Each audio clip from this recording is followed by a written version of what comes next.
Uma empresa que foi construída, elaborada para se fazer um dos grandes projetos portuários hoje na região sul do Brasil. Nossos acionistas é a Macrologística, a Van Engenharia do Grupo HCS de Joinville, que se juntaram nesse sonho muito bacana que começou. Eu vou até falar um pouco mais sobre isso daqui a pouco, mas eu te digo que são estudos que remontam a 1992. Mas antes de falar isso, eu acho que a grande parte daqui que está hoje presente poderia ver um pouquinho da nossa visão através do nosso vídeo. Por favor.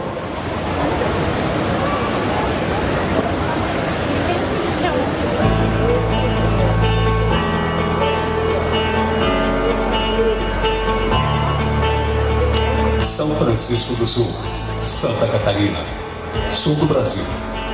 Aqui é onde a WorldPort pretende instalar o maior projeto portuário atualmente em desenvolvimento, o Porto Brasil Sul.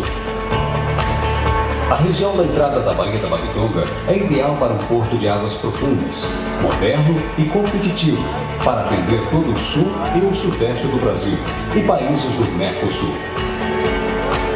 O novo porto será um centro concentrador de cargas, com serviços para Montevidéu, Buenos Aires e portos mais próximos na costa brasileira.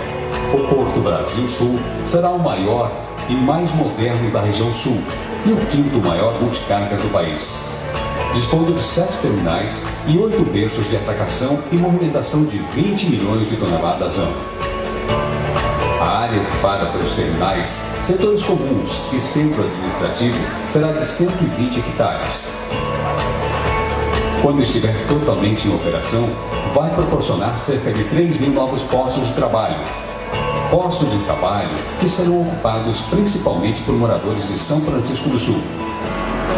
O Porto Brasil Sul é uma iniciativa da WorldPort, uma empresa com sede em São Francisco do Sul e especializada em projetos de infraestrutura e transporte de cargas. O novo porto proporcionará diversos benefícios sociais e econômicos para toda a população de São Francisco do Sul. Na logística, terá acessos rodoviários e ferroviários planejados, facilitando o escoamento das mercadorias para a importação e a exportação, eliminando os congestionamentos no trânsito da cidade. Em realidade, o novo porto melhorará o acesso à região das praias do Forte e Capri, construindo uma rodovia pavimentada, moderna e em condições de atender a todos os moradores, turistas, trabalhadores do porto e caminhões com mercadorias. Para melhorar ainda mais a movimentação de cargas e evitar problemas no trânsito, a prioridade é o transporte de mercadorias por ferrovia. O porto terá um ramal ferroviário direto ligando a rede da Rumo.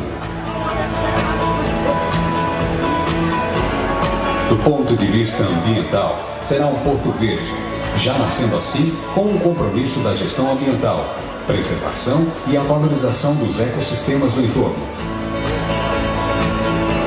O porto foi desenhado para operar com reduzido nível de ruído e emissão de poluentes, assim como o gerenciamento de resíduos e efluentes. Isto fará toda a diferença para a comunidade próxima e para o meio ambiente. Cada um dos terminais terá sua estação de tratamento de esgotos e efluentes. O porto também terá sua própria rede de captação de água, por meio de poços artesianos. Por ser moderno, inovador e com facilidade de acesso rodoferroviário, o Porto Brasil Sul proporcionará a redução ou a eliminação do tempo de espera dos navios para a liberação ou desembaraço de cargas.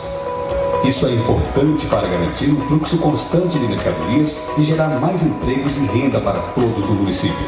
Totalmente administrado pela iniciativa privada, com profundidade natural acima de 20 metros, o porto atenderá às necessidades dos exportadores e importadores, com redução substancial do preço, além da eliminação do tempo de espera para carga e descarga de navios. É o porto do futuro, construído para navios com calado superior a 16 metros e mais de 18.000 TEUs. Desenhado como um porto multiuso, terá terminais para a movimentação de contêineres, veículos, líquidos, carga geral, gás, grãos e fertilizantes. O Porto Brasil Sul será mais que um porto. Será um grande imã de investimentos para toda a região. Na próxima década, quando o Porto Brasil Sul estiver totalmente operacional, ele suprirá a Santa Catarina e todo o Sul e Sudeste como uma alternativa para o escoamento da produção e para a importação de produtos. E também investirá na capacitação dos profissionais para trabalhar nos terminais e nos setores administrativos. Desta forma, o Porto Brasil Sul quer garantir que a maior parte dos quase 3.000 postos de trabalho serão ocupados por francisquenses. O Porto Brasil Sul terá um jeito de ser e de fazer de nossa comunidade, atendendo a todos com eficiência, rapidez e agilidade. Destaca-se também pela educação técnica e profissionalizante de alto nível, que viabilizam a instalação de indústrias de diversos segmentos. Por tudo isso, o Porto Brasil Sul será um exemplo de competitividade econômica para o setor de logística do país. O Porto é um projeto único que ampliará a estrutura econômica da região. Somente na etapa de obra serão gerados 2.400 empregos diretos no pico da fase de construção. O Porto Brasil Sul está em processo de licenciamento junto aos órgãos públicos competentes, como a Fundação Estadual de Meio Ambiente, a ANTAC e a Capitania dos Portos. O Porto Brasil Sul nasce para proporcionar soluções logísticas modernas, competitivas e sustentáveis para todo o país, tornando-se um novo marco da história logística do Brasil e no desenvolvimento de São Francisco do Sul.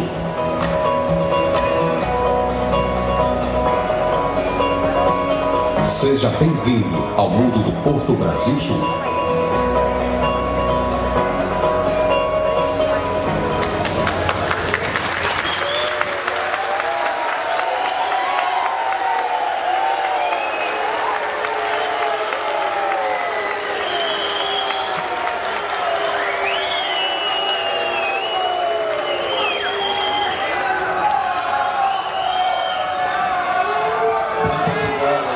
Pessoal, vamos dar continuidade à audiência pública.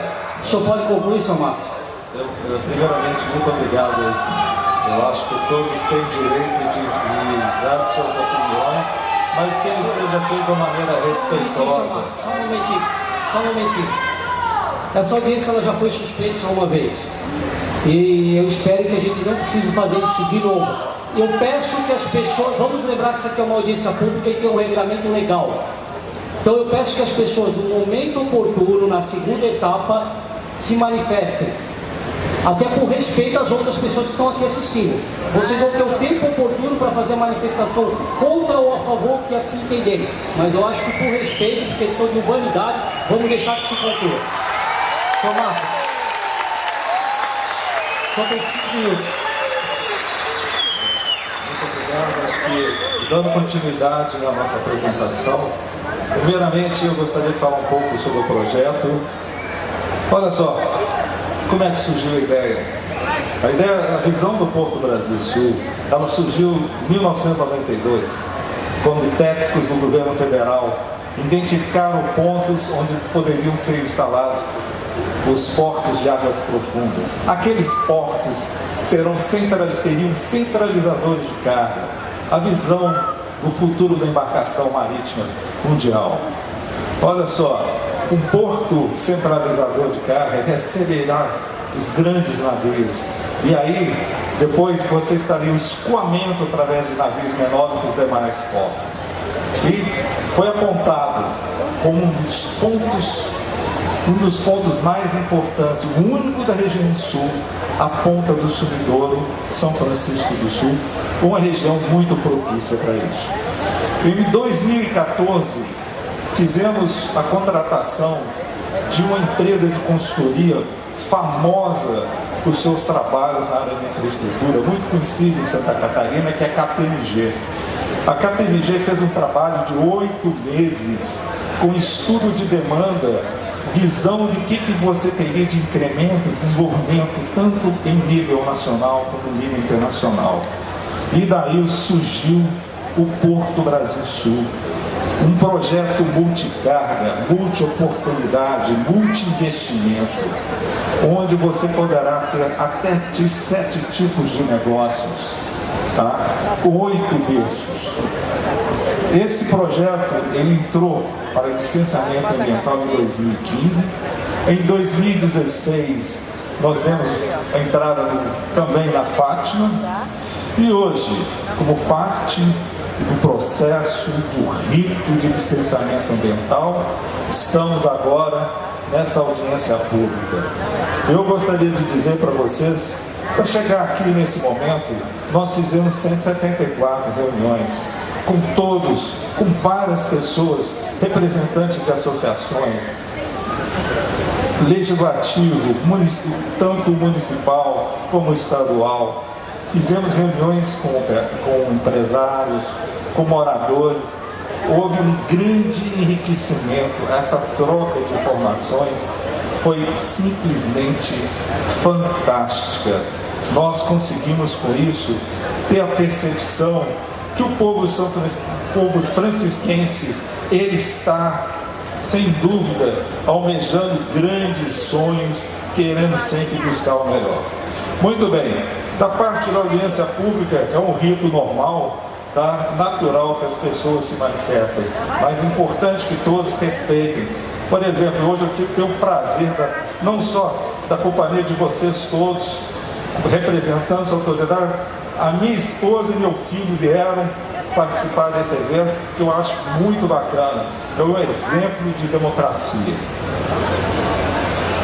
Muito bem, as reuniões de comunidade, a gente tem registro de todas, com listas de presença. Foram mais de 160, essa aí já está até desatualizada, foram mais de 170 encontros. E também com entidades empresariais, comerciais. Temos moções, tanto com a Câmara, com a parte de emprego, também com as entidades empresariais. Existe um grande sentimento que a possibilidade de você ter um hub port, um porto centralizador na região sul, é de fundamental importância para a redução do custo logístico de nossas indústrias aqui em Santa Catarina, que responde por 14% do custo. Por que São Francisco do Sul? Naturalmente, escolher São Francisco do Sul, primeiro, pela capacidade do seu povo, é uma vocação portuária muito importante, mão de obra que pode e deve ser prestigiada em qualquer projeto. Outra vantagem competitiva, o calado, temos calado natural sem necessidade de fazer qualquer tipo de dragagem. Muito bom para que se visualizar um porto centralizador. E acesso para ferroviário. Poucos são os grandes projetos portuários que contam já com estrutura ferroviária passível de expansão. O projeto. Temos o projeto Porto Brasil Sul, como eu falei, são 7 terminais de 8 berços. Temos containers, granéis sólidos, granéis líquidos, carga geral, veículos, fertilizantes e também gás, porque o futuro energético brasileiro também passa por esse tipo de opção. Muito bem. Outra importante medida que o Porto Brasil Sul está tomando é que todo o seu projeto, tem até representante da LPC Latina aqui com a gente, que foi a que desenvolveu os terminais, os mais modernos do Brasil, inclusive de Itapuá, de se fazer um porto predominantemente com a visão de menor impacto possível na sua operacionalização, o que a gente chama de selo verde pelas normas internacionais. Demanda de cargas, eu quero dizer a todos o seguinte: você vê o Brasil de hoje, você não vê o Brasil de amanhã. Nós temos um trabalho sério, denso, de prospecção de oportunidades futuras. Hoje, para vocês terem ideia, se vocês olharem na Bahia, verão poucos navios. Nós estamos utilizando cerca de 65% da nossa capacidade de movimentação de navios. O Brasil não é o Brasil que deveria ser hoje. E entendemos que o Brasil tem muito a crescer, tem muito a dar de oportunidade para todos. E o nosso projeto é uma visão do futuro, uma proposta diferente. Eu quero encerrar minha apresentação passando, inclusive, a palavra para uma empresa que nós contratamos, que é a Tetra Tech, empresa isenta, que fez mais de 30 projetos em nível nacional, conceituada também no exterior. Por quê? Para a gente ter a certeza que o trabalho foi feito denso, profundo, para mensurar todos os impactos, para a gente poder discutir. Eu passo a palavra ao senhor Afonso Novelo, da empresa Tetra Tech. Muito obrigado a todos.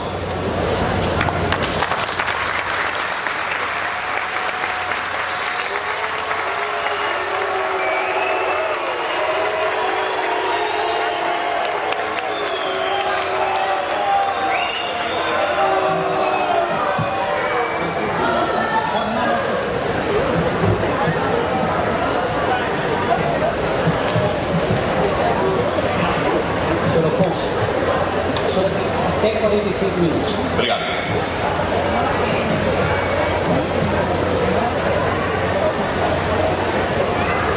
Boa noite a todos. Desde já agradeço a participação e espero que seja uma reunião muito produtiva, principalmente na discussão. Meu nome é Afonso Novelo, sou coordenador de estudos ambientais da Tetra Tech, que é a consultoria contratada pela Waterport para realizar e elaborar os estudos ambientais, o EIA-RIMA, objeto dessa audiência pública. Só para situar a fase que nós estamos no processo do licenciamento, como o próprio Valtric já anunciou no início, nós estamos bem no início do processo de licenciamento. Então, essa é a fase de requerimento da LAP, da licença ambiental prévia. Para ser realizado esse requerimento, eu preciso elaborar um estudo de impacto ambiental, onde eu vou mostrar todos os estudos técnicos, as alternativas avaliadas, os projetos conceituais, bem como a proposição de medidas de controle. Partimos para a audiência pública, o momento que nós estamos, e aí só a partir da audiência pública, com a participação da comunidade, de todas as outras instituições, o órgão ambiental, a Fátima, começa a análise, incorporando todos os dados técnicos do EIA e todas as sugestões, críticas e adequações hoje consideradas. Só a partir daí que começa o processo de emissão da licença prévia. Essa licença prévia, ela apenas atesta a viabilidade daquela localização de empreendimento, não autoriza absolutamente nada. E no seu verso, uma sequência de condicionantes, de complementações aos estudos apresentados, aos programas, detalhamento de projetos. Segunda parte, vou ser bem rápido, é a licença de instalação, onde tem que ser apresentado o detalhamento dos programas ambientais, o PDA, todos os projetos do nível executivo, do que foi proposto, das estruturas e atividades propostas, e o atendimento das condicionantes constantes da LP. Com esse atendimento eu consigo requerer a licença de instalação. Aí sim essa licença aprova o início das obras, a supressão de vegetação, todos os outros estudos como DUP, o próprio DUP, a CEP, a TAG, todos esses projetos no nível executivo. E mais condicionantes, mais ajustes nesse projeto. Terceira e última etapa, o requerimento da licença de operação, onde eu tenho que atender todos os condicionantes, comprovar a eficiência positiva desses programas e das medidas de controle ambiental, aí sim parte para a licença de operação. Portanto, estamos bem no início, e aí quanto mais rica a discussão, mais adequações são consideradas no projeto, ele vai caminhando de uma forma mais sustentável. Enfim, partimos para a apresentação do estudo ambiental. Com o requerimento da licença prévia, fizemos várias reuniões técnicas com a equipe da Fátima, que estruturou o termo de referência, ou seja, o conteúdo técnico desse estudo, de cada capítulo, qual o escopo, qual o conteúdo que a Fátima exige para ser elaborado esses estudos, quais os temas, quais os assuntos, as metodologias, as áreas amostrais, enfim, toda essa estrutura dos capítulos para chegar no final, né, ter uma condição, né, de analisar a viabilidade ambiental desse projeto. Então, é isso que a gente vai apresentar, esses capítulos rapidamente, porque são muitas informações, então a gente vai rapidamente apresentar todo esse bloco. Caracterização do empreendimento, vou passar rapidamente, porque já foi bem apresentado. Então, a macro-localização fica no norte do município de São Francisco, né, bem na saída da Baía da Babitonga. Esse é o conceito geral, né, isso vale muito a pena forçar. Isso são projetos conceituais, são dimensionamentos, são atividades, são estruturas no nível conceitual ainda, no nível de propostas, que deverão ser detalhadas no nível executivo nas fases posteriores do licenciamento. Já foi falado os 7 terminais, né?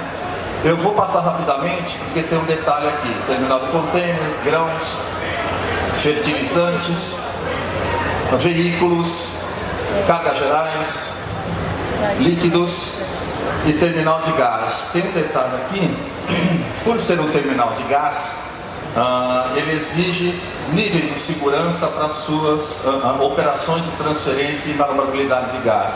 Então é necessário, pelas condições das ondas aqui, a implantação desse quebra-mar, para justamente oferecer segurança para esse terminal de gás. Por isso a necessidade desse quebra-mar.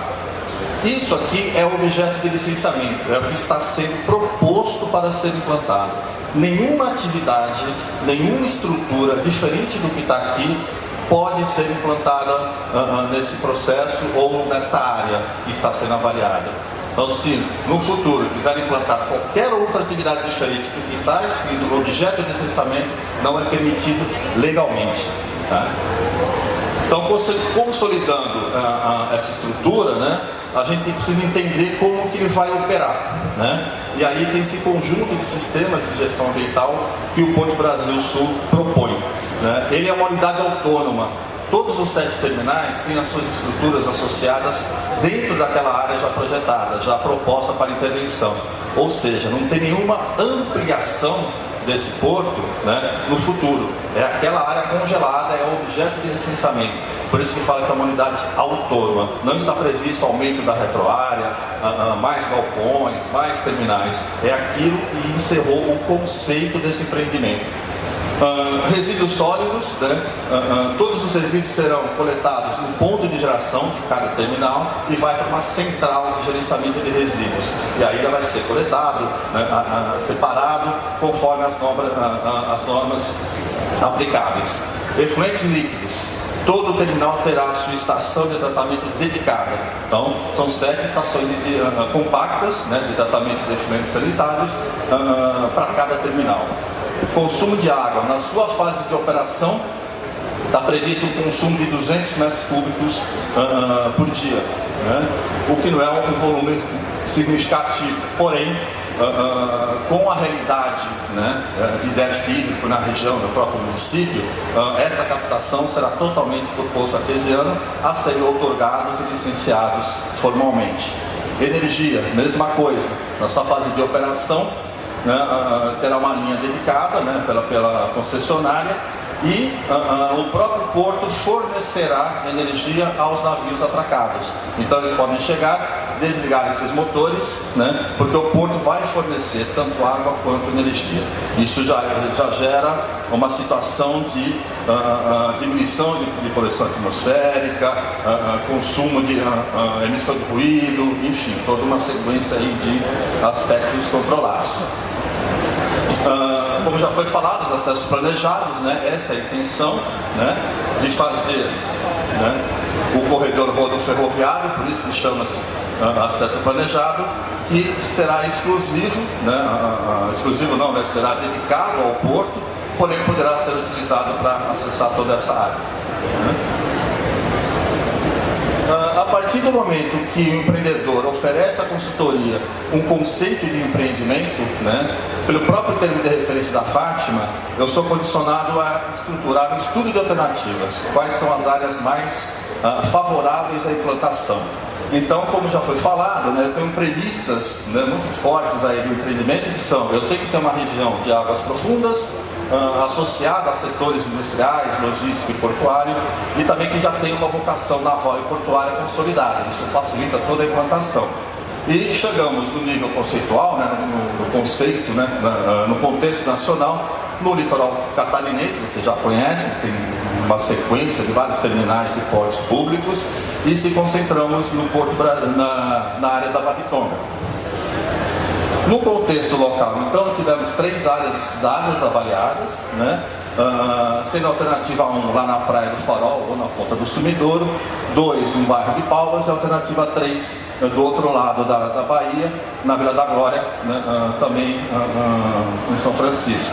Então, essas alternativas tiveram 21 critérios, né, características comparadas, né? E para cada um desses critérios foi dado um valor de 1 a 3, sendo 1 menos favorável e o 3 mais favorável, enquanto que o valor 2 seria um valor intermediário. Todos esses critérios são detalhados no EIA, né? Mas aí tem aquela tabela, né, de valores, e a alternativa 1, né, para esses estudos, para esses critérios avaliados, chegou-se a maior soma, né, ao maior valor, tornando assim a alternativa mais favorável para aquele conceito de empreendimento apresentado pelo empreendedor. Seguindo, já que eu defini a minha alternativa, a minha localização, né, proposta, eu sigo agora para o diagnóstico ambiental. Qual a área desse diagnóstico ambiental? Né? Onde eu vou fazer esses estudos? Era uma região, né, na área de abrangência, onde os impactos positivos e negativos podem ocorrer. Então a gente tem 3 áreas, né, de influência do empreendimento. A área de influência indireta, onde os impactos ocorrem, né, de forma indireta, o próprio nome já está dizendo, e isso faz com que seja uma área muito maior. A área de influência direta, onde os impactos ocorrem diretamente. E a ADA, área diretamente afetada, é a área de implantação física, onde as estruturas, né, do meio empreendimento estão sendo previstas para implantação. Isso faz o meu conjunto, né, de área de influência, que será a minha área de estudo, né, sendo que aí contempla a ID, que contempla a ADA. Nessa área de estudo eu vou desenvolver todo o meu diagnóstico ambiental, nos meios físicos, biológicos e socioeconômicos. Eu vou exercer a minha avaliação de impacto, e o principal é onde eu vou aplicar, é o território, é a área de abrangência, onde eu vou aplicar todas as medidas de controle e programas ambientais. Então, se eu tenho a identificação de um impacto, seja direto ou indireto, seja indireto ou direto, positivo ou negativo, é aí que eu tenho que aplicar os meus programas e as medidas de controle. A gente vai detalhar mais à frente. Definiu-se essas áreas, né, de influência para o meio biótico e meio físico, né, que contempla toda essa área, né, praticamente toda a bacia hidrográfica da Babitonga, praticamente todo o território. A área de influência direta, onde a gente tem a percepção de que os impactos vão ocorrer de forma direta, e a nossa ADA. Para o meio socioeconômico, né, esses 4 municípios, né, a área de influência direta ficou o município de São Francisco, o centro, né, de referência geoeconômica, geopolítica, e a nossa ADA, também comum aos mesmos níveis. Vale ressaltar aqui que essas áreas de influência foram discutidas também tecnicamente com a Fátima. Então aí eu parto para agora uma sequência de estudos técnicos. Vou passar muito rapidamente, são muitos estudos e tem muitos detalhes, e a gente pode aproveitar para as perguntas, assim tem tempo de focar nos impactos de programas. Levantamento de água, área e solo, várias campanhas, né? Vários temas, a malha amostral. Ressalto mais uma vez que todos esses estudos, de todos os meios, tiveram o objetivo de atender o que foi condicionado pela Fátima no seu tema de referência. Tentou seguir tudo que estava escrito ali, metodologia, planos amostrais, unidades, etc. Ruído e vibração também foram analisados nos pontos críticos da comunidade do Forte, da Brigada do Capri, que são os receptores críticos mais próximos. Dragagem, né, como foi falado. Para o terminal de líquidos é necessária uma pequena dragagem aqui na bacia de evolução, né, e aqui também na bacia de evolução, nas duas bacias de evolução para o terminal de gás, né. São 8 pontos amostrais, conforme a própria Corama. E o volume de dragagem, né, já que eu tenho uma área aqui de águas profundas, né, é um volume de dragagem pouco significativo, cerca de 400 mil metros cúbicos, e vou ter uma derrocagem também de 300 mil metros cúbicos. Seguindo outros dados, tem uma sequência de modelagens. Como eu estou prevendo a implantação de estruturas físicas, né, offshore, como a gente fala, né, no mar, obviamente elas podem provocar interferências em vários parâmetros. Então fizemos todas essas modelagens. A primeira, o comportamento das ondas. Essa é a situação atual, né, saiu o empreendimento aqui, mas atende para as correntes, né, como se não tivesse um empreendimento aqui, situação atual, e com a situação futura, com a implantação dessas estruturas físicas. Então, verificamos aqui que o comportamento das ondas da Praia do Forte praticamente não sofre interferência. Na Praia do Capri, pouca interferência, enquanto que a Ponta do Sumidouro, por estar no meio, né, da nossa ADA, né, é a que sofrerá maior interferência. Com relação aos sedimentos, erosão ou deposição, se eu vou ter erosão na praia, se eu vou ter deposição, formação de banco de areia. Aqui a gente tem as cores vermelhas, né, significa deposição, enquanto que a azul significa erosão, retirada de sedimentos. Na situação atual a gente tem esses padrões, né, conforme está aqui também. Né? E aí, com a implantação do empreendimento, verifica-se uma tendência de deposição aqui logo ao sul do terminal de gás. Né? Essa deposição foi calculada, a taxa de deposição dos sedimentos, né, foi calculada 10 centímetros ao ano. Né? Isso aí faz com que exija uma dragagem de manutenção, né, para manter o calato do terminal de gás, de 10 em 10 anos. Que é um período bem razoável aí para evitar esses impactos de atividades de dragagem. A alteração da linha de costa, né? Se a praia vai engordar, não vai engordar, né? Tudo isso é resultado de modelos matemáticos, né, que serão avaliados pela FAT, né, para ver a sua veracidade. E aqui na Praia do Forte, numa extensão de 900 metros, nessa linha azul que vocês estão vendo aqui, eu tenho um avanço, né, máximo de 150 metros, enquanto que aqui no Capri, numa extensão de 300 metros, né, eu tenho um avanço, né, previsto nos modelos de 50 metros. Tudo isso num período, né, de acreção, né, de engordamento da praia, digamos assim, de 10 anos também. E aí atinge, né, o nível de equilíbrio dinâmico dessa região. Como eu vou ter dragagem, eu tenho que ter a modelagem da dispersão da pluma de dragagem. E a pluma de dragagem, como a dragagem será feita aqui na bacia de gás, né, eu vou ter essa pluma de dispersão de cerca de 1,5 km, 1,6 km, né, fica restrita essa área aqui, né, e não, essa pluma não tem, né, conforme os estudos realizados, adentrar a Baía da Baritone. Modelagem de dispersão de óleo. Aqui vale ressaltar que isso aqui não trata-se de impacto, que não faz parte, vazamento de óleo diesel de navio não faz parte do processo do porto. O porto não está prevendo, ele não trabalha, ele não opera vazamento.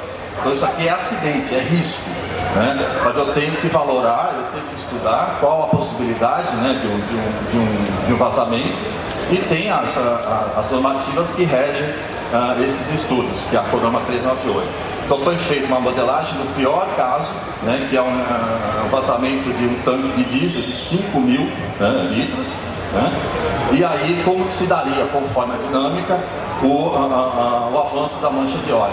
As cores azuis, né, refletem menor probabilidade de toque ou de acontecimento na linha de costa, enquanto que o vermelho são as probabilidades mais altas. Aqui verifica-se que, no caso, né, de vazamento, desse acidente, né, a mancha de óleo tem 90% de chance de ficar concentrada nessa área. Para que eu faço essa modelagem? Justamente para estruturar, né, os programas de gerenciamento de riscos, os planos de atendimento à emergência.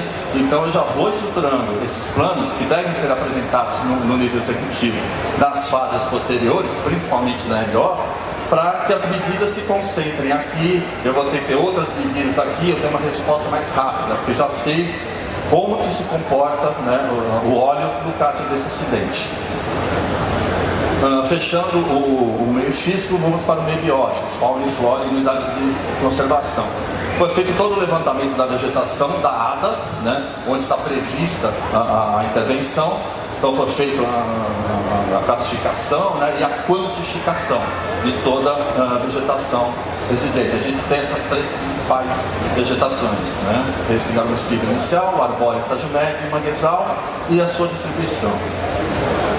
Foram feitos levantamentos primários, levantamentos de campo, né, com várias campanhas também estabelecidas pelo termo de referência da Fátima, utilizando aquelas referências que estão em abóbora, né, principalmente a resolução CONSEMA, CONAMA e vários artigos, várias referências, né, da Restinga Catarinense, que são aqueles dois autores. Chegamos a um levantamento de 215 espécies, né, em 79 famílias.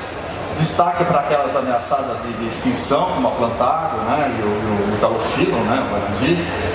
De inventário florestal, que vai mensurar, né, os quantitativos de compensação florestal também pelas normativas.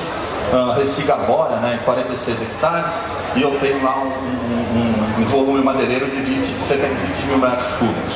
No manguezal, 76 hectares e um volume madeireiro de 8 mil, né, metros cúbicos. Áreas de preservação permanente, eu também tenho que fazer um mapeamento e quantificação dessas áreas, conforme o Código Florestal, dentro da minha área de intervenção. Então também eu tenho todo esse quantitativo aí. Isso é diagnóstico, né? Para a fauna terrestre, de acordo com a autorização ambiental 065 e o parecer técnico, né, eu tenho toda a metodologia, todos os dias de campo, os grupos de fauna que eu tenho que levantar, constantes do termo de referência. Então foram feitas 2 campanhas, conforme o termo, e para aqueles 4 grupos, né, para destaque aqui para a fauna, aves, na ideiada, né, mais próximo ali do empreendimento, foram registradas 117 espécies, enquanto que para a ICA, aquele mapa todo que a gente mostrou, 317 espécies.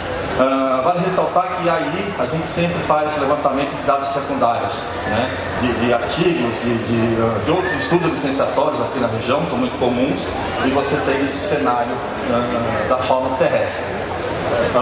Aqui tem um status, né, de conservação, né, de cada grupo, né, a gente tem uma listagem aí, aqui destaque do macaco prego, né, está quase ameaçada, isso para a ADA, né. Para a avifauna também, a gente tem uma lista muito mais detalhada no EIA, mas tem uma visão de espécies ameaçadas, espécies migratórias, como está ali na segunda coluna, e aquelas também consideradas raras, além daquelas endêmicas, né, sinergéticas, né, e de interesse ecológico. Mesmo procedimento para a fauna aquática, também de acordo com a autorização, né, e o parecer técnico.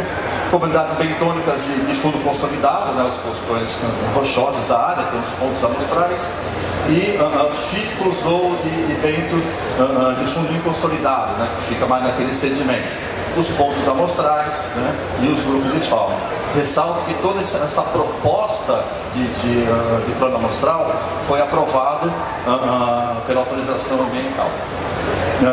Também foi feita, de acordo com a solicitação da Fátima, com Meros, né, que é a região aqui, então tem esses pontos aí de abundância, dita, né, por entrevistas, e também ictiofauna, crustáceos e moluscos também, com dados primários também, de acordo com a autorização ambiental. Tartarugas marinhas e cetáceos por avistamento, transectos, ponto fixo, avistamento. Sabemos da grande área de concentração da toninha, do boto cinza, outros cetáceos também, mais internamente a Baía da Bitonga, mas é área de ocorrência, então foi considerado também. Em termos de conservação, foi feito todo o levantamento, Para íctio, 3 espécies, né, conforme as listas. Para tartarugas marinhas, que é bem conhecida aqui na região, bem estudada, tem esse status de conservação. O último item do meio biótico, unidades de conservação.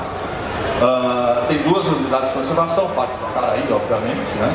O Parque Estadual, e a Reserva de Desenvolvimento Sustentável lá do Morro do Amaral, que é municipal. São as 2 únicas unidades de conservação na nossa área de influência. O Morro do Amaral fica a 24 km, enquanto o Parque do Acaraí fica a 6 km de distância da sua zona de amortecimento.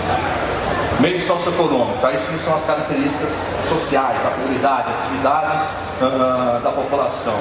Foi feito todo o mapeamento de uso e ocupação do solo, né, de acordo com as tipologias e IBGE, na sua área de influência direta. Ordenamento territorial, né, compatibilidade com o plano diretor, com macrozona. Verificamos que a área, né, onshore, como a gente fala, metade fica na macrozona 1 urbana, enquanto que metade fica na macrozona 2 ambiental. O gerenciamento costeiro, a mesma coisa, a parte offshore fica ali na zona de uso aquaviário e portuário, na ZOAP, com todas as suas restrições e permissões, e a parte onshore fica na zona de preservação predominante. Tudo isso para ver a situação, né, o mapeamento, o ordenamento territorial. Com relação a terras indígenas e arqueologia, a única TI consolidada Morro Alto fica a 15,3 km. Essa distância é muito maior do que a mínima exigida para fazer o estudo de componente indígena, né, que seriam 8 km. Então não há necessidade de fazer o estudo de componente indígena. Em termos de arqueologia, foi protocolado no IFAM, né, a lista, né, o FCA, né, ficha de caracterização da atividade, né, e abriu o processo do IFAM para fazer a real avaliação do potencial de impacto. Atividade pesqueira, né, muito sólida aqui no município. A nossa ADA, né, não é que ela não seja um pesqueiro, ela não é um pesqueiro preferencial, prioritário. Tem outras áreas com maior produtividade e com maior uso. Porém, você tem passagem lá de barco, você tem atividade de pesca ali. Né? Não tem comunidades consolidadas, né, residentes na área, que poderiam sofrer uma influência direta. Mas foi avaliado todo esse mapeamento. Destaque para a pesca da tainha, né, os ranchos e seus camaradas. Né? Foram mapeados 8 ranchos, né, nessa sequência, né? Sendo que na ADA são 3 ranchos. Esses ranchos sofrerão, obviamente, interferência direta. Eles terão as suas atividades, a gente vai discutir lá os impactos, né, terão que ser eliminados. Portanto, programas de indenização devem ser considerados. Fechando esse diagnóstico, entendendo o empreendimento, parte para a parte principal do estudo, a avaliação de impacto.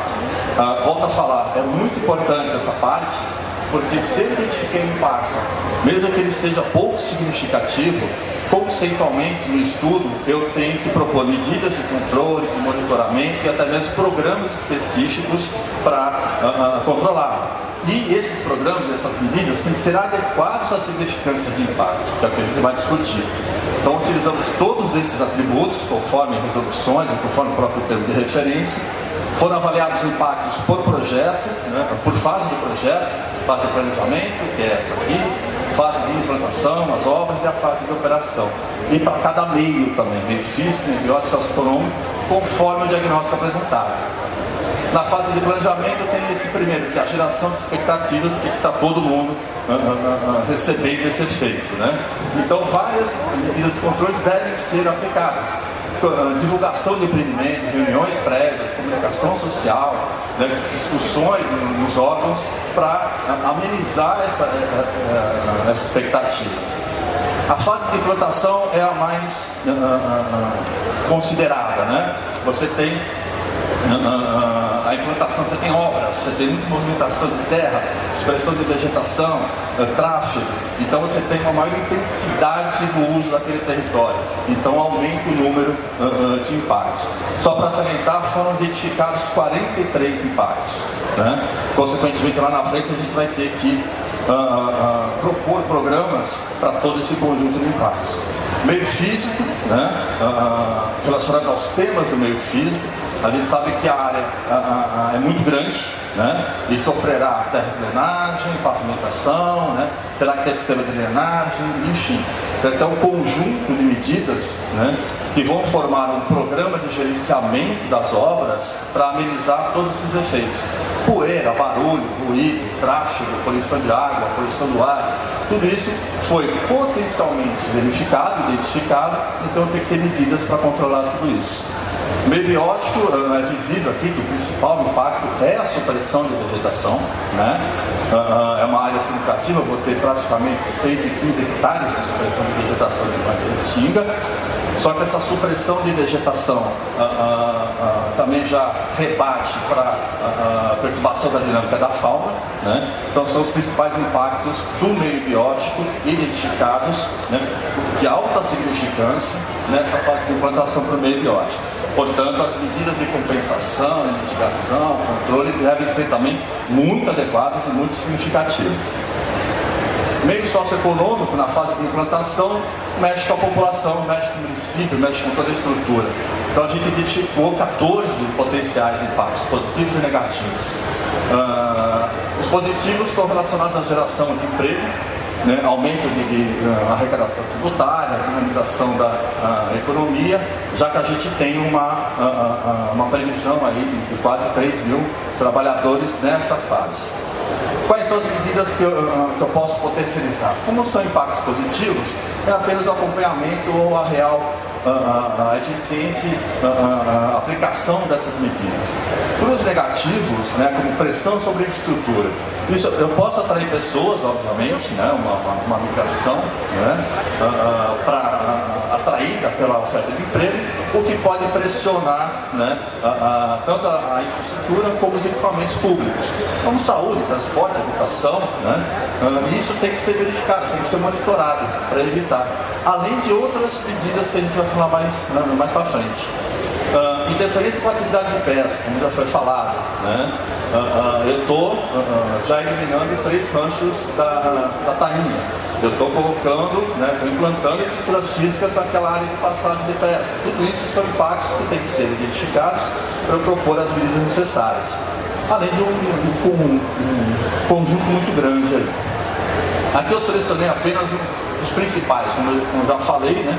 A redução da cobertura vegetal, eu tenho ali 115 hectares, né, previsto para a supressão, para a implantação das minhas unidades, os terminais. Eu tenho que ter esse quantitativo, né, para dimensionar as compensações conforme a lei. Intervenção em APP, mangue, beira-rio, né, cursos d'água, etc. Tem uma área de intervenção prevista de acordo com o projeto conceitual, de acordo com a proposta de 100 hectares. Também um outro emprego, como eu falei, né, um impacto positivo, a geração de empregos. Eu tenho aí 2.350, eu já tenho o nível de escolaridade conforme a projeção, né, da própria engenharia. Então já tem o nível necessário para a fase de implantação, né? Isso é o impacto, mas eu sei também que a contratação, né, nessa fase pode ter uma desmobilização no final, né? Geralmente é assim. Então tem que prever esse impacto de desmobilização e propor algum programa para mitigar, né, para compensar esse potencial impacto. Na fase de operação as coisas ficam um pouco mais acomodadas, mas eu tenho as estruturas físicas implantadas, eu tenho o tráfego associado a essa operação e tem outras atividades. Como eu falei, né, aquelas modelagens, né, por causa das estruturas, apresentaram impactos pouco significativos, mas se tem impactos pouco significativos, eu tenho que monitorar, eu tenho que compensar. Para o meio biótico, continua, já que eu tenho uma área industrial, eu posso ter avegetamento de fauna nos ambientes de entorno. A própria dinâmica da fauna aquática, tem estruturas físicas agora.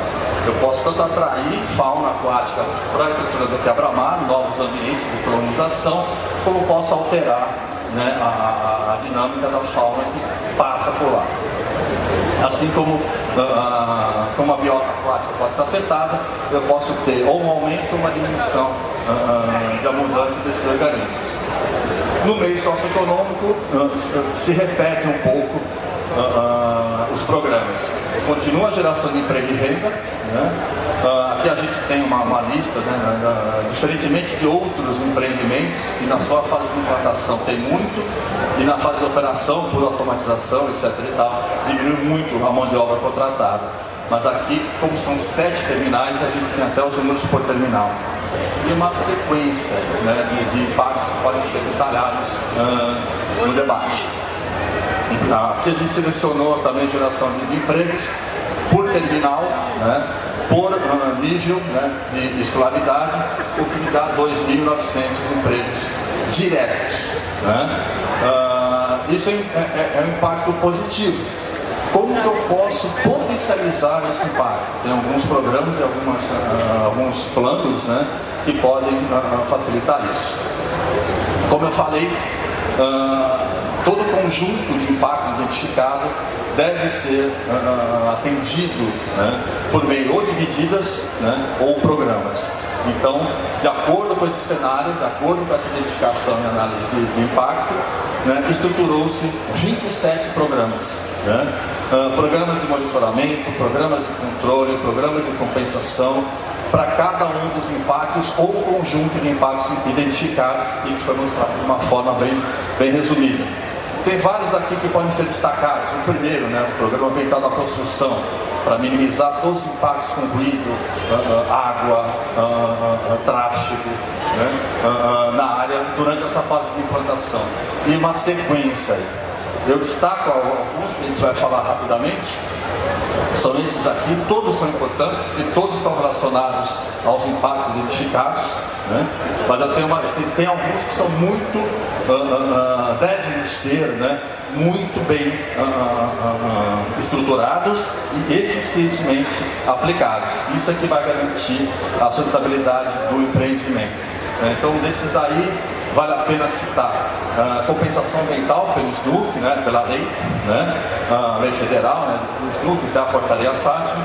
Eu tenho um percentual de 0,5% dos custos de implantação, né, que eu tenho 3 bilhões e 600 milhões previstos para a fase de implantação do empreendimento, o que vai me dar uma compensação ambiental de 18 milhões.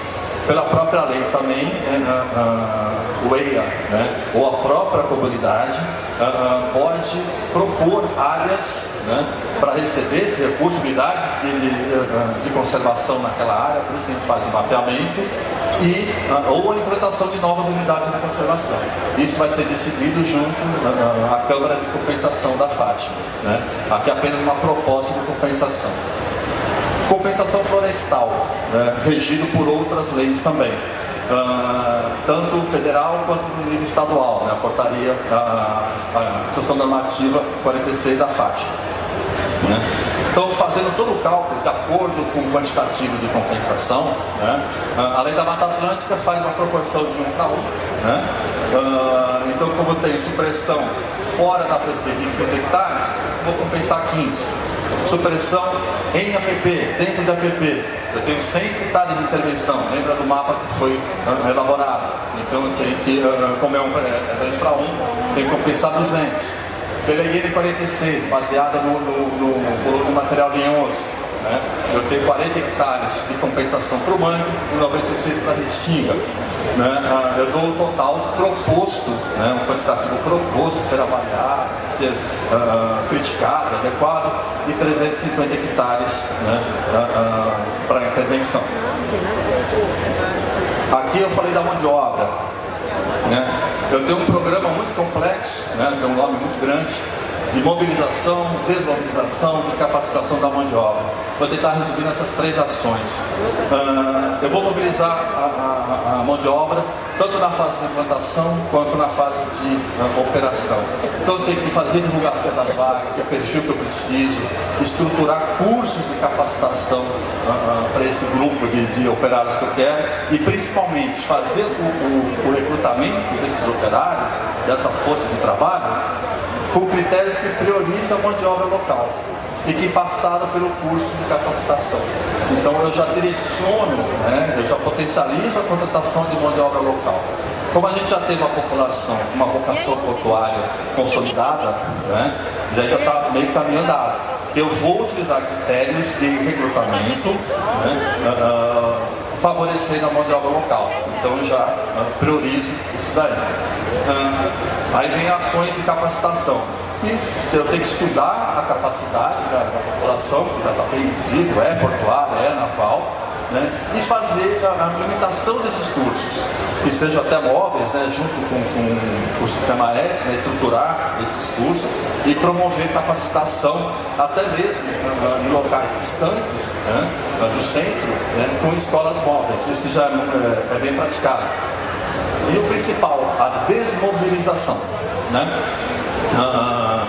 Tem que ter esse plano. Eu tenho que, conforme vai chegando a fase de desmobilização, eu já vou promover cursos ou oficinas, né, que capacitam esse empregado a se preparar para novas frentes de trabalho, né, preparação de currículos, postura mesmo de trabalho, comportamento, enfim, já direcionar ou tentar direcionar para outras atividades. E até mesmo, né, propor cursos que capacitem esse mesmo profissional que trabalhou na fase de implantação, ele se capacita, já que eu tenho uma fase de implantação longa, ele consegue se capacitar para trabalhar na fase de operação. Tudo isso são propostas, né, que caso avancem no processo de licenciamento, como eu falei lá na linha do tempo, viram condicionantes para o requerimento da LI. Então, se ele não efetivar esses programas, ele não tem a capacidade de requerer a LI, que é o que interessa para ele. Esse é interessante porque esses dois programas eles vão trabalhar associados, né? O programa de apoio ao planejamento territorial e o de monitoramento socioeconômico. A gente sabe que vai atrair população, pode atrair população e aí pressionar, né, alguns parâmetros urbanísticos, como saúde, transporte, habitação, escola, enfim. Isso vai direcionar a inserção, né, esses planos, né, esses programas, vai instruir o empreendedor a se inserir no território de São Francisco. Ele tem que conhecer esses parâmetros urbanísticos, né, fazer o levantamento de como está hoje e monitorar, né, se eles estão sendo afetados pelo empreendimento. E aí propor fazer esse monitoramento dos indicadores sociais, como eu tinha falado. E aí fazer plano de ação, juntamente com a prefeitura, obviamente, para minimizar ou até mesmo eliminar esses efeitos não desejados. Se ele está percebendo que tem uma pressão no tráfego, por exemplo, porque foi monitorado, foi um indicador social monitorado, ele tem que propor imediatamente, a partir do momento que eu detecto esse impacto, ele tem que propor planos de ações para remediar, né, para mitigar ou até mesmo para eliminar esse impacto, né, decorrente da operação desse empreendimento. Não tem, né, a competência legal nem urbanística de atuar nesses indicadores, né. Atividade turística, 3 ações também, né? Sabemos do potencial turístico de São Francisco, das suas sazonalidades, dos seus critérios, está muito bem detalhado no EIA. O empreendimento pode trazer uma nova forma de turismo, que é o turismo de negócio. Esse é constante ao longo do ano, não é sazonal, ele está relacionado à operação do porto, é um tipo de turismo específico. Então a primeira ação é fazer esse diagnóstico socioparticipativo com todos os agentes que trabalham com turismo, né? E aí ver quais são as demandas, quais são as deficiências, quais são as necessidades que eles têm. E aí promover, né, ações que podem capacitar essa mão de obra do setor turístico e propor projetos pilotos de turismo, né? Está proposto aqui um projeto piloto a ser acordado daquele diagnóstico socioparticipativo, né? Um por ano, durante 4 anos, sempre em parceria com o poder público.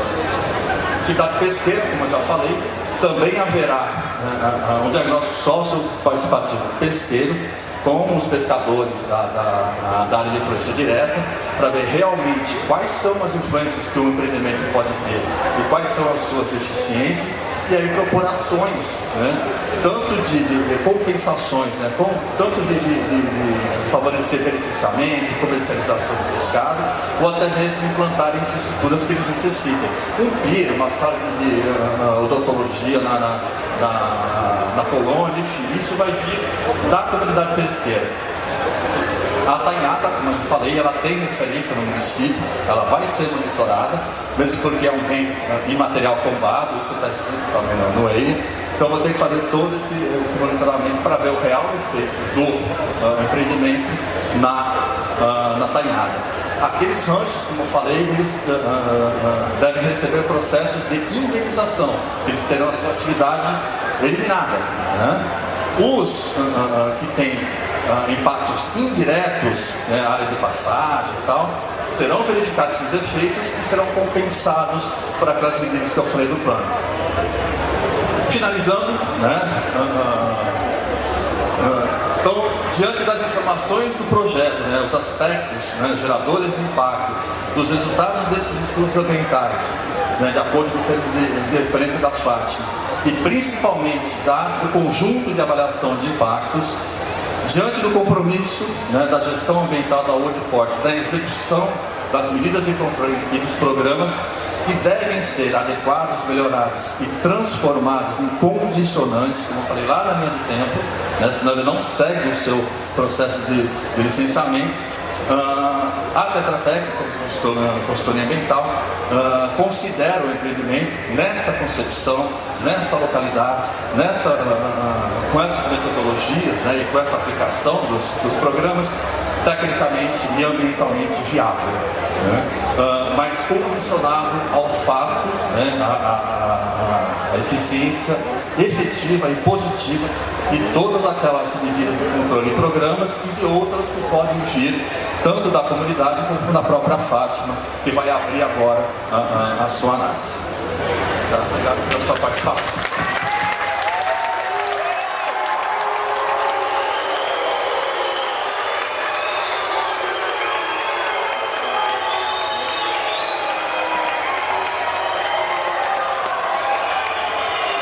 Bom, eu queria agradecer ao senhor Marcos Barbosa, da empresa World Port, pela apresentação, e ao senhor Afonso Novella, da empresa Tetra Tec.